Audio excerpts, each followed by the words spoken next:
Muy buenos días, hermanos. El día de hoy vamos a ver la estrofa del Salmo 119 titulada con la letra hebrea Pei. Esa letra hebrea se representa con el pictograma de una boca. Los invito a que veamos esta estrofa como una oración, como algo que hacemos con nuestra boca, y al comprenderla mejor podamos apropiarnos de ella, hacerla nuestra. ¿Les parece bien?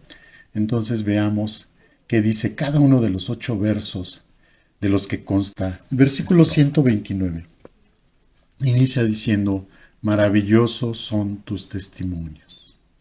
Aquí la palabra testimonios usa la palabra hebrea edot. Edot literalmente significa testimonios. Hace referencia a aquellos mandamientos que son conocidos como las misbot de la ley, de la Torá. Esas misbot recuerdan un evento histórico para los hijos de Israel. Por ejemplo, el sábado, la Pascua, el Pentecostés, etc. Estas fechas son testimonio, son recordatorios de eventos importantísimos dentro de la historia del pueblo de Dios. En el Salmo 145 vemos algo de ello. Nos dicen los versículos 4 al 8. No voy a permitir leerlos. Nos dice así: generación a generación celebrará tus obras y anunciará tus poderosos hechos.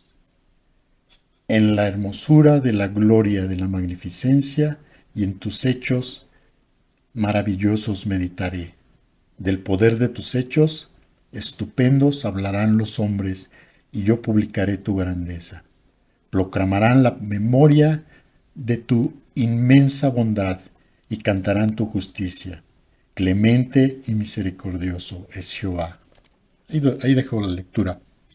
Pero nos está hablando de los testimonios de Dios, de aquellos grandes hechos maravillosos, de los que recordamos que ha hecho con el pueblo de Dios y los que ha hecho con nosotros.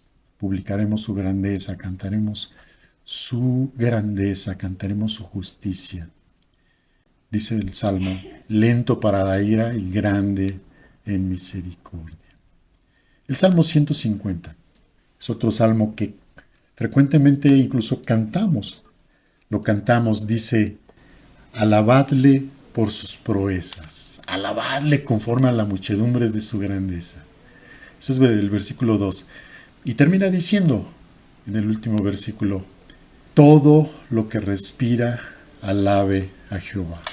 Es maravilloso el poder de Dios. Hay un gran poder, hermanos, que acompaña a la palabra de Dios y asombra los corazones de quienes la consideran, de los que sienten esa palabra de Dios.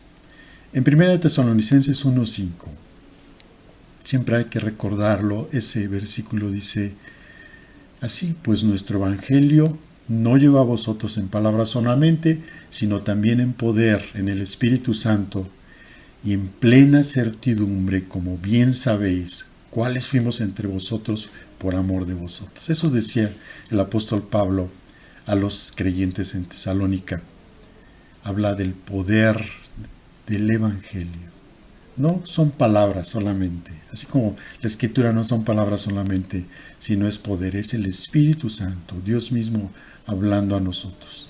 En el siguiente verso, en el verso 130, nos dice esta estrofa: la exposición de tus palabras alumbra. Y nos habla de la exposición de las palabras. En el momento en que esas palabras de la escritura logran ser admitidas en nuestra alma, la iluminan.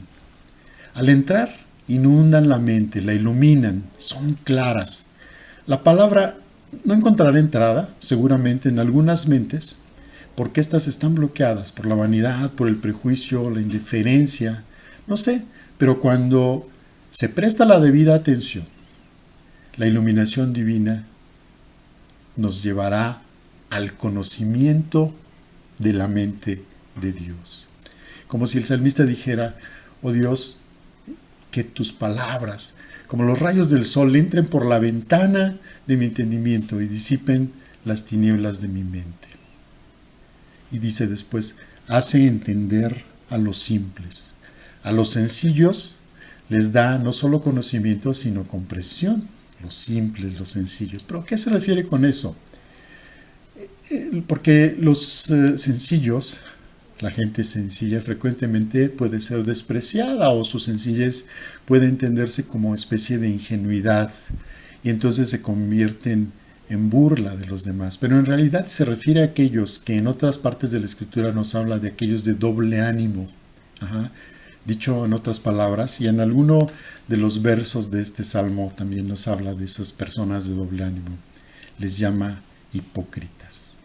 La palabra de Dios no solo nos otorga su luz, sino que abre nuestros ojos para que podamos ver, es decir, nos da entendimiento. Dios prepara nuestras mentes para recibir la palabra. No podemos recibir la verdad de Dios a menos que nuestras mentes sean ayudadas para verla y estén preparadas para comprender la palabra de Dios. En el siguiente verso, en el 131, dice: mi boca abrí y suspiré. La estrofa se titula con la letra P, que es una boca. Dice: mi boca abrí y suspiré.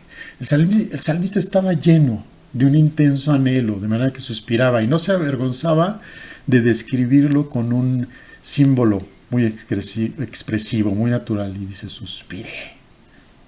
En algunas versiones dice jadeaba, como si fuera refiriéndose a aquellos animales en el bosque que jadean cuando andan buscando, desean o tienen sed. Dice: porque deseaba tus mandamientos. Suspiraba porque deseaba tus mandamientos. Anhelaba conocerlos, anhelaba obedecerlos, anhelaba conformarme a tu espíritu. Anhelaba también enseñarlos a otros. Era un siervo de Dios. Su mente trabajadora, pues, anhelaba recibir órdenes de Dios. Era un aprendiz en la escuela de la gracia. Su espíritu ansiosamente anhelaba ser enseñado por el Señor. En el verso 32 dice una palabra, solamente con ella inicia, y esa palabra sola es una oración. Dice: mírame. Un creyente no puede estar sin oración por mucho tiempo. En los versículos anteriores había estado expresando el amor del salmista, su propio amor por la palabra de Dios. Pero aquí está, en este momento, lo podemos ver de rodillas diciendo al Señor: mírame. Una breve oración de una sola palabra. Mientras suspiraba, ¿no? Suspiraba y decía: mírame. Suspiraba por los mandamientos de Dios. Suplicaba que lo mirara, que viera sus anhelos que no podía expresar y que estos suplicaran por él. Decía: mírame, Señor. No se escondía de Dios, sino deseaba ser visto, deseaba ser conocido por Dios y observado en todo momento por él. Y decía después: y ten misericordia de mí. Fíjense, si Dios nos mira, será misericordioso con nosotros. Porque dice también: como acostumbras con los que aman tu nombre. Mírame, como miras a los que te aman. Ten misericordia de mí, como estás acostumbrado a hacer con aquellos que verdaderamente te sirven. En el versículo que sigue, el 133, dice: ordena mis pasos con tu palabra. Habla de orden. Dios, por su gracia, nos permite que dirijamos nuestros pasos, paso a paso, hacia donde ordena su palabra. Esta oración pide que cada acto que realizamos, cada acto distinto, cada paso, pueda ser organizado y gobernado precisamente por la voluntad de Dios, que encontramos en su palabra.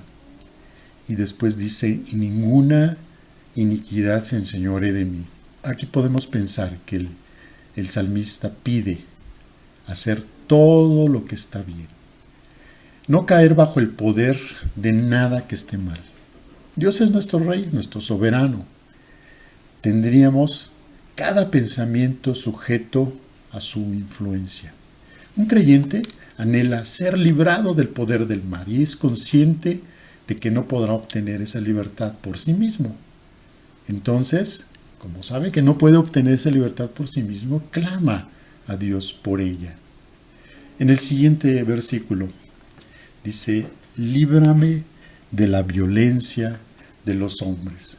David sin duda había padecido violencia y entonces suplica estar a salvo de ella, ser salvado de la violencia. El mismo Dios que nos enseñó a orar, no nos dejes caer en tentación, va a tomar en cuenta esta oración, que es muy parecida, porque padecer violencia es también ser tentado, precisamente porque cuando nosotros recibimos violencia, nuestra reacción natural, nuestra tendencia natural es a responder con violencia. Y entonces el salmista pide ser guardado de ella para no responder con la misma. Y dice: y guardaré tus mandamientos. El salmista aquí dice que al no padecer violencia, entonces podrá seguir el camino del Señor. En el siguiente verso, 135, dice: haz que tu rostro resplandezca sobre tu siervo. El salmista vuelve a utilizar ahora una figura poética, hablando del rostro de Dios. Vuelve a declarar que es un siervo de Dios y que no busca el favor de los demás, sino el favor del Creador. El Creador cuyo rostro resplandece e ilumina nuestro camino. Y le dice: enséñame tus estatutos. Eso es el resplandor del rostro de Dios sobre él, que los estatutos de Dios les sean enseñados. Estos estatutos que usa la palabra Jukim, esos mandamientos, no son todos los mandamientos, sino son aquellos mandamientos que son difíciles de entender porque carecen de una explicación lógica. Nosotros diríamos: hazme entender aquellos conceptos en tu escritura que son difíciles de entender, que no podré entender a menos que tenga iluminación por parte tuya. Y por ello, hermanos, no hay mayor bendición que la enseñanza de los estatutos de Dios, de la palabra de Dios. El creyente necesita la enseñanza. Al caminar a la luz del rostro de Dios, aprendes los estatutos divinos y entonces buscas no transgredir esos estatutos de Dios. Para finalizar, en el verso 136, dice de una forma también poética el salmista: ríos de agua descendieron de mis ojos porque no guardaban tu ley. Lloraba por aquellos hombres que al no guardar la ley de Dios estaban atrayendo sobre sí mismos la ira de Dios. Su dolor era tal que apenas podía desahogarse, por eso lo describe poéticamente como ríos de agua. Y en esto llegó a ser como el Señor Jesús, que contemplaba la ciudad y lloraba por ella, como el mismo Jehová, que dice que no se complace en la muerte del que muere, sino en que se vuelve a él y vive. Las cosas espirituales, hermanos, afectan más a aquellos que estudian mucho la palabra.